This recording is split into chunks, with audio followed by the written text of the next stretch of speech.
Hello student, कैसे आप सब।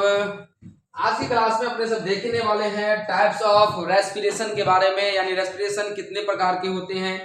तो आपने पिछले वीडियो में देखा था रेस्पिरेशन के बारे में, और हमने रेस्पिरेशन के बारे में क्या बताया था कि रेस्पिरेशन जो है यह एक बायोलॉजिकल प्रोसेस है जिसमें हम लोग ऑक्सीजन के मॉलिक्यूल को इंटेक करते हैं ग्लूकोज के ऑक्सीडेशन के लिए, और जब ग्लूकोज का ऑक्सीडेशन होता है तो कार्बन डाइऑक्साइड, वाटर और एटीपी का क्या होता है, निर्माण होता है, और उन एटीपी का उपयोग हम लोग एनर्जी के रूप में याद करते हैं। वैसे याद रखिएगा 1 ATP equal to 7.3 kilo calorie होता है। मतलब एक एटीपी का यूज करते हैं तो हमको उससे 7.3 किलो कैलोरी एनर्जी हमें मिलता है। ठीक है, तो चलिए आज की क्लास में देखने वाले अपने सब टाइप्स ऑफ रेस्पिरेशन के बारे में, यानी रेस्पिरेशन कितने प्रकार का होता है। तो आप लोग एक लाइन में समझिए कि रेस्पिरेशन का मतलब क्या होता है, ग्लूकोज के मॉलिक्यूल का टूटना। रेस्पिरेशन का मतलब क्या होता है, ग्लूकोज का मॉलिक्यूल का टूटना।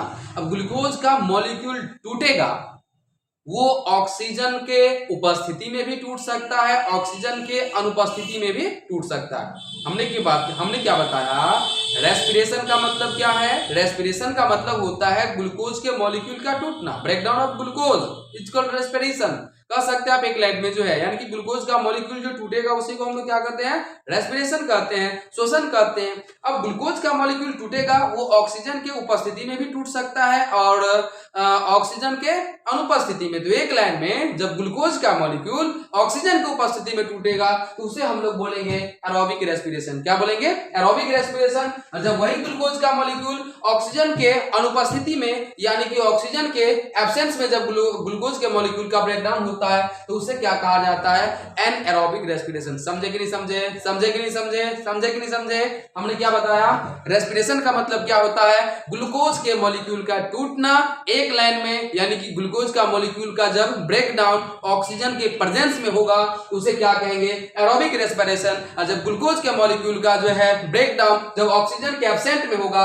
तो उसे क्या कहेंगे, एनएरोबिक रेस्पिरेशन कहेंगे। कोई दिक्कत समझने में, क्लियर लिखा हुआ यहां पर जो है कि in the presence of oxygen, और इधर क्या लिखा हुआ है, in the absence of oxygen. अब जैसे देखिए जो है यहाँ पर एक समीकरण के जरिए एक रिएक्शन के जरिए भी आपको समझाने की कोशिश की है, यानी कि ग्लूकोज का मॉलिक्यूल है प्लस ऑक्सीजन, जब इसके साथ रिएक्ट करेगा तो कार्बन डाइऑक्साइड, वाटर और एटीपी का क्या होगा, निर्माण होगा, जो कि आपने पीछे जो है देख चुके हैं रेस्पिरेशन टॉपिक में। और यहाँ पर क्या लिखा हुआ है, ग्लूकोज का मॉलिक्यूल है डायरेक्टली टूट गया लैक्टिक एसिड में प्लस एटीपी में।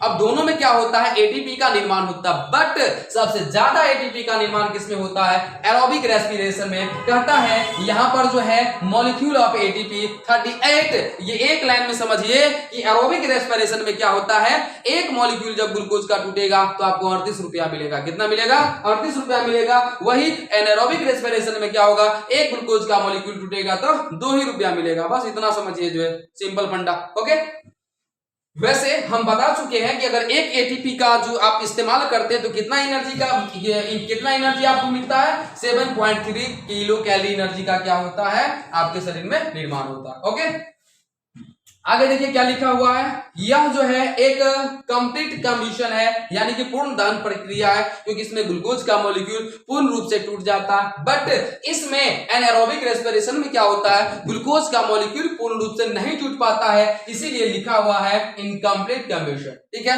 क्योंकि यहाँ पर ग्लूकोज का मॉलिक्यूल देखो 2 लैक्टिक एसिड में क्या हो गया, टूट गया, वह लैक्टिक एसिड भी और टूटेगा। ठीक है, लेकिन यह पूर्ण रूप से नहीं टूट पाता है।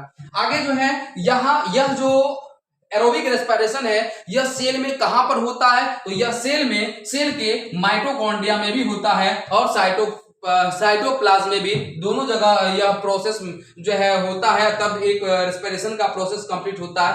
लेकिन एनारोबिक रेस्पिरेशन केवल और केवल साइटोप्लाज्म में होता है। कहां पर होता है, केवल और केवल साइटोप्लाज्म में। आगे जो है एरोबिक रेस्पिरेशन की बात करेंगे, ये कहां पर होता है, ह्यूमंस में होता है, बर्ड्स में होता है, एम्फीबियंस में। वही एरोबिक रेस्पिरेशन की बात करेंगे तो ये मसल सेल्स, मांसपेशिया का जो सेल्स होता है, डोरमेंसी ऑफ सीड का जो सुप्तावस्था होता है, उस समय जो है क्या होता है, तो एनारोबिक रेस्पिरेशन होता है। Outer covering of seed coat बीजावरण जिसे कहते हैं, बीज के बाहर का जो छिलका जो होता है वहां पर जो है माइक्रोब्स जैसे बैक्टीरिया हो गया, फंगस हो गया, फर्मेंटेशन, जैसे कि आप देखिए ना दूध से दही बनाते हैं, बनाते कि नहीं बनाते हैं। दूध से दही जो बनाते हैं तो दूध में पाया जाता है लैक्टोज शुगर, है कि नहीं, लैक्टोज शुगर पाया जाता है।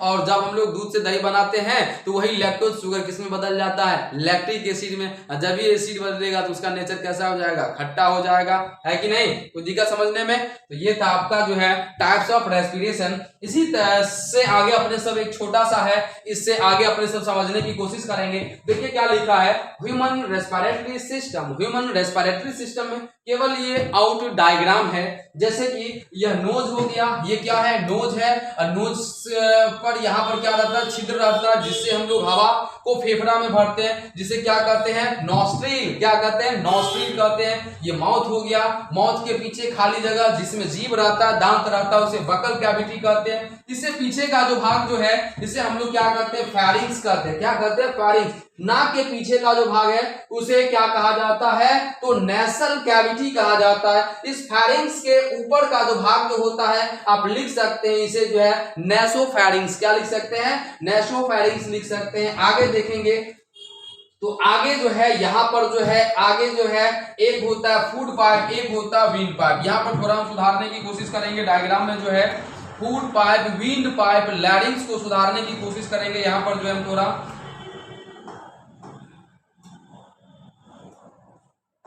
देखिए जो है ये हो गया विंड पाइप, और विंड पाइप पर ही प्रेजेंट रहता है लैरिंग्स। क्या प्रेजेंट रहता है, लैरिंग्स प्रेजेंट रहता है। और इसके बगल से हम यहाँ पर निकाल देते हैं विंड पाइप, क्या निकाल, सॉरी फूड पाइप।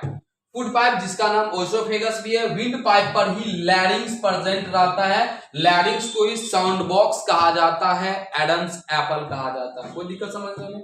ये छोटा सा आपको डायग्राम कंप्लीट रखना है ताकि आगे का जो टॉपिक जो आए वो आपको समझने में कोई दिक्कत नहीं हो। तो आज के क्लास अपने सब इस वीडियो में इतना ही रखेंगे। Thank you.